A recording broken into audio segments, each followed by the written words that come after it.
Червената черква край Белоградчик е старата неразрушена светиня в България сред дивната природа на белоградчишките скали. Скрита между вековни тени, се издига червената черква храм, който според преданието е най-старата оцеляла християнска светиня в България. От траките до християните мястото е свято от незапомнени времена. Първо тук траките палели огньове и принасяли дарове на своите богове. По-късно римляните издигнали укрепление, но и то рухнало, оставяйки след себе си камък, наситен с дух и история.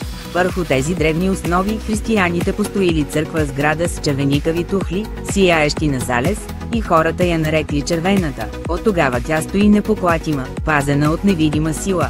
Неразрушимата светиня местните вярват, че никой враг и никаква стихия не може да я унищожи напълно. Войни, пожари и земетресения са минавали, но червената черква остава макар и ранена. Никога не умира. Мистични знаци легендите разказват, че нощем около руините проблесват светлини, а в тишината се чуват камбани.